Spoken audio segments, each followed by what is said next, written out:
Salut Nayas, bienvenue pour cette petite interview qui va durer pas trop longtemps normalement. Comment tu vas? Salut Qatar, bah écoute, ça va très bien et toi? Bah, écoute, très bien, du coup on va partir directement. Myrtus la semaine dernière nous avait parlé de difficultés en mid-game au niveau de l'équipe. Comment vous avez bossé ça? Est-ce que ça a été une priorité dans la semaine dernière? Comment Alors, vous travaillez tout ça? on avait des problèmes qu'on a toujours plus ou moins sur nos setups en mid-game. Donc c'est effectivement un truc qu'on a vraiment bossé, sur lequel on s'est vraiment concentré. On a progressé là-dessus, il y a encore du travail à faire évidemment. Donc ce point-là et un autre point par rapport à une certaine dynamique early mid-game qui nous fait grandement défaut actuellement, sont les deux priorités qu'on a actuellement dans le taf avec la team. Et du coup, la semaine dernière, contre Gentlemates, pareil, early difficile, etc.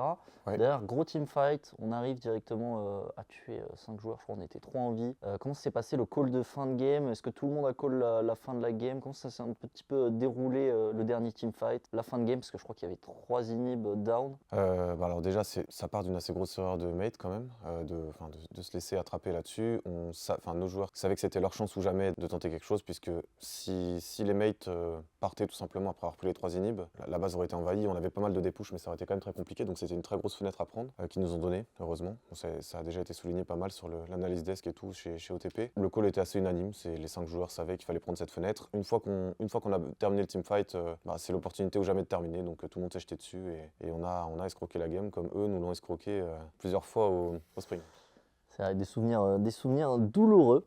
Et du coup, un petit peu pour la mentalité de l'équipe, il y a eu une semaine en 0-2 un petit peu difficile. Ouais. Ensuite, une semaine en 1-1 avec des performances qui a probablement pas satisfait tout le monde. Où en est la mentalité de l'équipe? Comment ça se passe? Évidemment, quand on sort d'une défaite ou quand on sort d'une victoire comme celle contre Mate, qui est un peu en demi-teinte, sur le coup, ils sont pas forcément satisfaits de ce qu'ils ont fait, voire pas du tout. Maintenant, c'est la mentalité qui prévaut dans cette équipe. De toute façon, c'est une mentalité très tryhard. Ça se voit avec la solo queue. D'ailleurs, on a eu des très bons résultats en solo queue. Les joueurs bossent beaucoup. Tout le monde s'est mis au pas là-dessus, c'était déjà le cas en partie au dernier split, mais là, tout le monde s'est vraiment mis au pas là-dessus. Donc ça, c'est une très bonne chose. On n'a pas trop de mentalité à rester à se morfondre dans ce genre de cas. On se remet sur pied tout très vite. Après le 0-2 qui était assez problématique, on a fait un diagnostic avec Erost. Donc on avait chacun nos façons de voir les choses. On était assez accordés là-dessus d'ailleurs. À partir de là, on a établi un plan pour travailler sur ce qui nous avait fait défaut pendant cette semaine. Et on est reparti sur notre entraînement pour la suite. Très rapidement, les joueurs du fait de cette mentalité assez investie, assez tryhard, ils ont cette capacité à se remettre dedans très vite, quoi. Et donc c'est une très bonne chose et c'est très agréable de bosser dans ces conditions-là,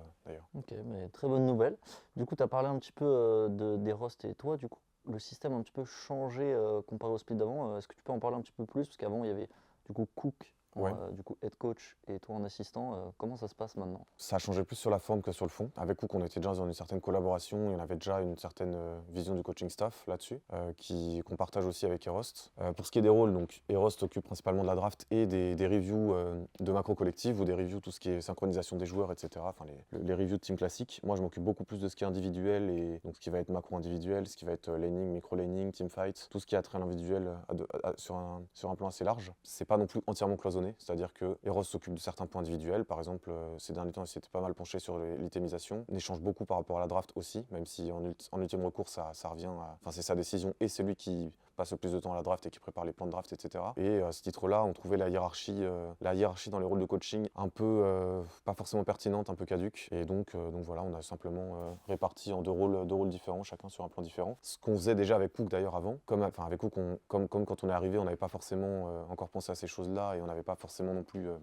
on était rookie en LFL, etc. Du coup, on n'a pas forcément parlé de ces choses-là. Mais finalement, dans le fond, c'est ce qu'on faisait aussi. C'était une répartition des compétences et quasiment la même d'ailleurs. Et du coup, pour la préparation des matchs, est-ce que vous préparez vos matchs de manière générique ou c'est plutôt du match par match? Donc là, par exemple, cette semaine, on a GameWard et Cacor Blue. Est-ce qu'on se prépare précisément pour ces équipes ou c'est plutôt général? Alors ça dépend. En ce qui concerne la stratégie de team, c'est quand même quelque chose de très général. Globalement, pour ce qui est des drafts, c'est relativement générique aussi, et de même pour ce qui est de l'individuel, parce que on vise aussi une progression moyen-long terme. Maintenant, il y a quand même de la préparation individuelle quand ça a trait à certaines équipes, certains joueurs notamment qui ont des persos un peu spéciales, des caractéristiques un peu spéciales ou autres. Et pour les drafts, évidemment, on doit s'adapter quand même un minimum. On n'est pas plus dans la préparation spécifique aux équipes que ça, puisque ça reste des BO1. Pour les BO5, c'est très différent. Je trouve que ça a plus de valeur pour les BO5. Après, évidemment, c'est quelque chose qui est quand même très valorisable quand tu peux avoir une personne spécifiée là-dessus ou le temps de le faire toi-même tout simplement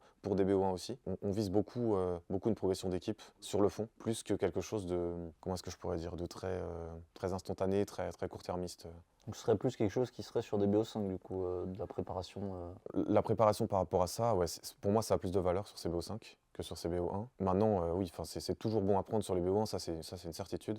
Juste qu'on n'a pas forcément là-dessus le temps pour le faire plus là-dedans. Mais ouais, selon les équipes, on va plus ou moins s'adapter. Donc il y a des équipes qui nous forcent à nous adapter évidemment sur cette préparation lorsqu'on va les affronter, quoi. Et du coup, pour les BO5, où tu penses que l'équipe pourrait aller en play-off, de quoi est-elle capable? Alors déjà, on va faire en sorte d'arriver en play-off. Ensuite, on va faire en sorte on va essayer, on va faire tout notre possible pour gagner des BO5 en play-off. Donc on va pas se voir trop beau, trop vite, on essaie de faire les choses. Alors c'est peut-être un peu contradictoire à ce que j'ai dit avant, puisque je parlais de travail sur le fond. On est quand même très concentré aussi sur cette accession. On prend tous les matchs au sérieux. Ça vraiment, surtout dans la LFL cette année, on peut pas se permettre de sous-estimer qui que ce soit. D'ailleurs, personne peut se le permettre. En réalité, même BDSA, qui s'est fait attraper par Aegis récemment, ça prouve quelque part un petit peu ça. Alors en BO5, ce serait différent. En BO1, pour le coup, voilà, ça peut aller dans tous les sens. Donc on se concentre là-dessus. Où est-ce qu'on va arriver? J'en ai aucune idée, honnêtement. Et je pense que c'est très dur de définir à l'avance qui va arriver où. Il y a des équipes comme BDSA, probablement cassées, probablement Bekarog, qu'on peut voir assez bien classées à la fin du split, sans trop prendre de risques par rapport à ça. Je pense qu'on peut être une de ces équipes, j'en suis même sûr. Maintenant, on ne sait jamais ce qui peut se passer, donc il faut qu'on reste concentré sur l'happening immédiat et on verra la suite. Ouais, match par match. Voilà.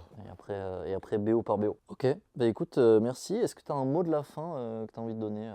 Ouais, alors je voudrais remercier les fans, surtout ceux qui continuent de nous soutenir malgré les événements un peu voire très frustrants. Je comprends aussi la frustration de ceux qui se laissent aller un peu plus de critiques ou autres, c'est normal, c'est légitime. Si ça peut les rassurer, on bosse énormément. Est-ce qu'on peut leur promettre des résultats? Non, parce que voilà, comme je l'ai dit, la LFL cette année est très stack. Maintenant, on fait tout ce qu'on peut pour les avoir, ces résultats, ça c'est sûr. Les joueurs bossent beaucoup et voilà, on va se donner au maximum et encore merci à eux du soutien. Bah écoute, merci beaucoup. On se retrouve la semaine prochaine pour une autre interview. Salut à tous!